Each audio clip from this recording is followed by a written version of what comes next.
अस्सलाम वालेकुम। ये हमने फाइंड करना है लाप्लास ट्रांसफॉर्म टी की पावर n का। तो जो आपको पीडीएफ प्रोवाइड किया गया है जो कि जिसका टाइटल है लाप्लास वन, जो आपको कल पीडीएफ शेयर किया गया था, उसका ये क्वेश्चन नंबर 8 है। वो क्वेश्चन जो है वो बहुत लेंथी है। वो ज़्यादातर स्टूडेंट को समझ नहीं लगेगा कि ये इसमें किया क्या गया है, या क्योंकि उसमें बेसिक कंसेप्ट इस्तेमाल होंगे तो वो आपको आते नहीं होंगे। तो आप ये तरीका यूज़ करें, इंशाल्लाह आपको इसकी समझ लग जाएगी। मैं कोशिश करूँगा कि आपको स्टेप बाय स्टेप बताऊँ कि करना क्या है, ये हो क्या रहा है। उम्मीद करता हूँ कि इस वीडियो के बाद या इस क्वेश्चन को समझने के बाद आपको इसे दोबारा की वीडियो देखने की ज़रूरत नहीं पड़ेगी। इस तरह का मैं बता दूँगा आपको। तो चलते हैं लैप्लास ट्रांसफॉर्म की तरफ, जो कि हमने फाइंड करना टी की पावर n का। तो लैप्लास की डेफिनेशन ही हम लगाएंगे पहले।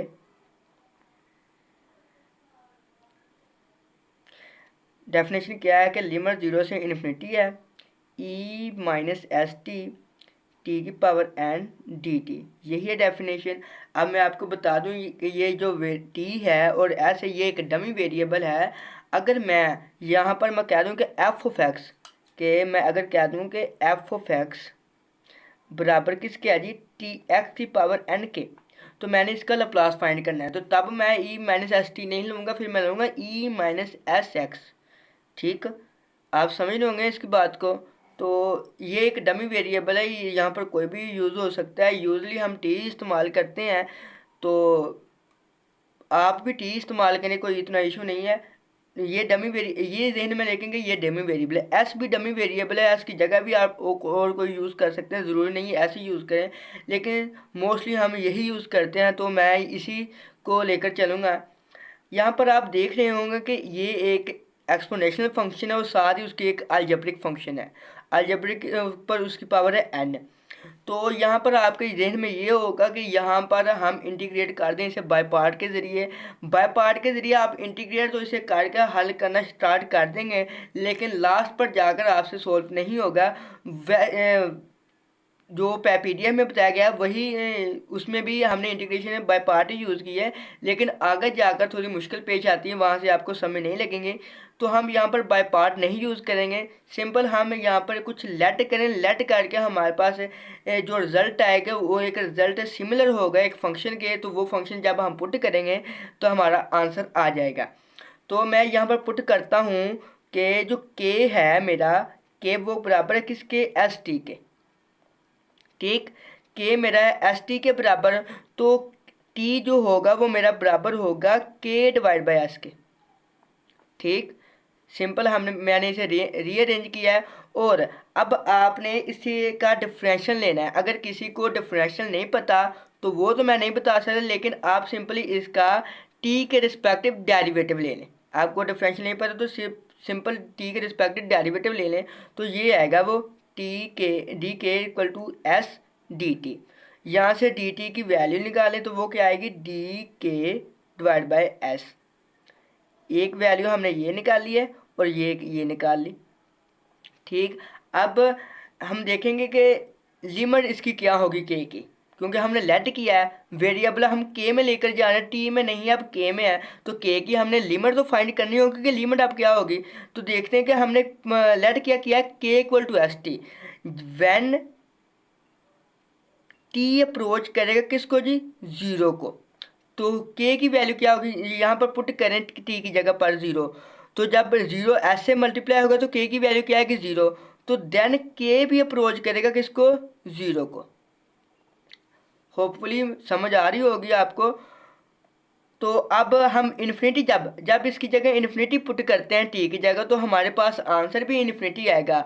आप इन्फिनिटी को ज़ीरो के साथ मल्टीप्लाई नहीं कर सकते, बाकी किसी भी नंबर के साथ मल्टीप्लिकेशन हो सकती है उसके, लेकिन जब हम ज़ीरो के साथ इन्फिनिटी को मल्टीप्लाई करते हैं तो वो आता ही है इनडिटरमिनेट फॉर्म। वो कैसे, ये देखें, इन्फिनिटी को जब मैं ज़ीरो के साथ मल्टीप्लाई करता हूँ तो इसका आंसर क्या आता है, ये देखें।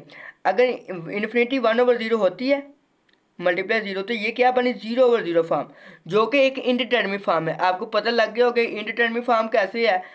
अब मैं यहाँ पर पुट करता हूँ व्हेन टी अप्रोच करता है इन्फिनिटी को, तो के वी अप्रोच करेगा इन्फिनिटी को। यहाँ पर पुट करें, एस के साथ मल्टीप्लाई करेंगे तो इन्फिनिटी ही आ जाएगा।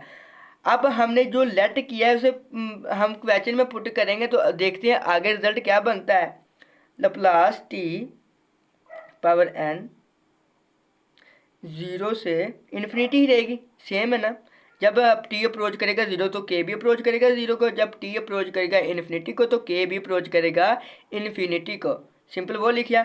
और ई की एस टी को हमने किसके लिए बराबर लेट किया था, के माइनस के आ गया। और टी के हमने वैल्यू क्या निकाली थी, टी इक्वल टू के ओवर एस है, तो के over S and D T की वैल्यू हमारे पास डी ये है, डी के डिवाइड बाय एस। अब इसे सिंप्लीफाई करते हैं, थोड़ा सा सिंप्लीफाई करते हैं। अब ये देखें, ये के की पावर एन आ जाएगी और एस की पावर भी एन आ जाएगी और डी के साथ में एस आ जाएगा। अब आपको पता होगा कि जब हम मल्टीप्लाई करते हैं तो मल्टीप्लाई में पावर ऐड होती है। इसकी पावर क्या है 1, इसकी पावर क्या है 1। जब हम इसको मल्टीप्लाई करेंगे तो इसकी पावर ऐड होंगी 1 + 1 जो कि x की 2 होगा। ऐसे भी आप कोई भी ले सकते, अगर यहाँ पर 2 है यहाँ पर भी 2 है तो इनकी पावर ऐड होंगी तो ये बनेंगे x की पावर 4। ऐसे ही अगर s की पावर n है तो ये s इसके साथ मल्टीप्लाई होगा तो इसकी ये क्या आएगा SN + 1। समझ लगी होगी, उम्मीद है आपको इस बात की।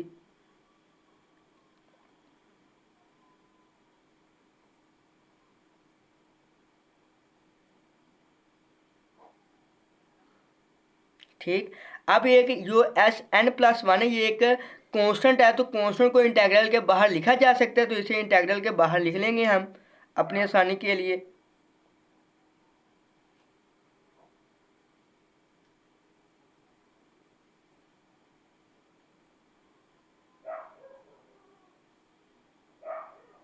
ठीक है।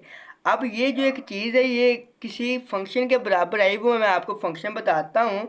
वो फंक्शन आप उसी के बारे में पढ़ सकते हैं अच्छी तरह से, मैंने उसकी पिक्चर ली हुई है, वो मैं आपको दिखा दूंगा सेकंड मोबाइल पर। तो वो आपको ये मिल जाएगी लप्लास ट्रांसफॉर्म का जो चैप्टर है, PDF है 2 लप्लास 2, उसका आई थिंक 2 पेज नंबर 2 है, वहाँ से आपको ये गामा फंक्शन दिख जाएगा, देख लेंगे। तो अब मैं यहाँ पर भी आपको दिखा दूंगा कि ये देखेंगे जो गामा फंक्शन है वो 0 से इन्फिनिटी, मैं थोड़ा जूम कर लेता हूँ, 0 से इन्फिनिटी e - x की पावर n - dx, ये किसके बराबर है, इसके। और नीचे ये देखें, नीचे एक और डेफिनेशन लिखी हुई है कि अगर 0 से इन्फिनिटी है e - x से x की पावर n है तो ये किसके बराबर होता है, इसके n + 1 के। तो हमारे केस में ये देखें क्या है, 0 से इन्फिनिटी है, e - k है। अब ये k तो एक वेरिएबल है, वहाँ पर x भी एक वेरिएबल है, क्योंकि dx के हम रिस्पेक्टिव इंटेग्रल ले लें, यहाँ पर k के रिस्पेक्टिव इंटेग्रल लें, इससे कोई इशू नहीं होगा। ये देखें लिखा क्या है, e - x है, यहाँ पर क्या है k, यहाँ पर x की पावर n है, यहाँ पर k की पावर n है, तो डी के ये पूरी टर्म इसके बराबर है, तो ये भी टर्म इसके बराबर होनी चाहिए। यहाँ पर मैं लिख भी देता हूँ कि गामा फंक्शन है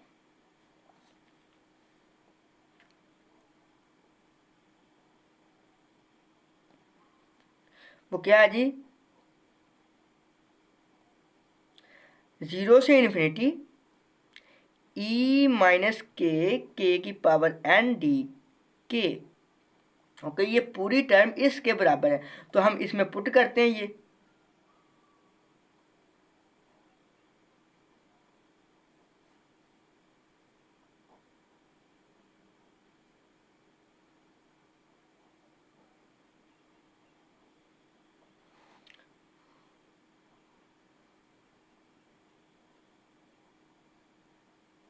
अब मैं आपको एक और चीज़ बता देता हूँ कि ये जो चीज़ है ये n फैक्टोरियल के बराबर है। वो उसी PDF के लास्ट पर आप देखेंगे, पेज सेकंड ही है और पेज के लास्ट पर है, ये देखें ये एक रिजल्ट लिखा हुआ है n फैक्टोरियल इसके बराबर है। देख लिया, आपको वहाँ से अगर रीड करना हो तो रीड कर लें, नहीं तो आपके लिए इतना ही बहुत है। या आपको आगे जो लेक्चर होगा उसमें आपको बता दिया जाएगा कि ये क्या है चीज़ें, सिर्फ आप आपने अंडरस्टैंडिंग के लिए सिर्फ इसे रट्टा लगा लें, जो करना वो कर लें। ठीक, ये जो चीज़ है, ये वाली चीज़, ये n फैक्टोरियल के बराबर होती है। यहाँ पर मैं लिख भी देता हूँ कि ये जो चीज़ है, ये वाली जो टर्म है, ये n फैक्टोरियल के बराबर है। तो यहाँ पर n फैक्टोरियल ये आएगा और s n+1। ये हमारा सोल्व तो हो गया। ये क्वेश्चन पूरा मैं एक बार आपको फिर दिखा देता हूँ सारा, कि ये क्वेश्चन तो सोल्व हो चुका है। ठीक, लेकिन जो लास्ट पर चीज़ है, ये लास्ट पर हमें ये नहीं पता लग रही कि एस की वैल्यू क्या होगी, ये एग्जिस्ट करेगा। ठीक, आपने कुछ क्वेश्चन हल किए होंगे तो उसमें हम निकालते थे कि एस ग्रेटर दैन -a से हो, एस ग्रेटर दैन 0 से हो। ये हमें इससे नहीं पता चल रहा। जैसे कि आपको आज क्वेश्चन करवाए थे कि साइन का हमने निकाला, तो उसमें जो सेकंड मेथड था उसके ज़रिए हमें नहीं पता चल रहा था, लेकिन डेफिनेशन जब हम लगाते हैं उसके ज़रिए हमें पता चल जाता है कि ये कब एग्जिस्ट करती है। तो ये एस ग्रेटर दैन 0 से एग्जिस्ट करती है, ये हमें इससे नहीं पता चलता।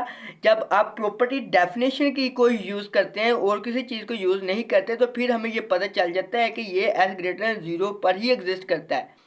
ठीक, ये आपको समझाने के लिए था कि अगर वो आपको समझ ना लगे तो आप ये कर लें, ये इजी है, एक पेज पर आ जाता है, वो 2 से 2.5 पेज पर है, तो वो आपको समझ नहीं लगेगी, इसलिए ये मैंने वीडियो बनाई है। उम्मीद करता हूँ कि आपको इसकी समझ लगी होगी। अगर किसी को इसकी समझ ना लगी हो तो वो मुझसे पूछ लीजिए, मैं उससे ज़रूर बता दूंगा कोई भी इसकी प्रॉब्लम हुई तो। नहीं तो आप सर से पूछ सकते हैं इसके बारे में। और अगर आपको ये नहीं पसंद आता तो आप वही कर लें जो आपको सर ने प्रोवाइड किया है। शुक्रिया।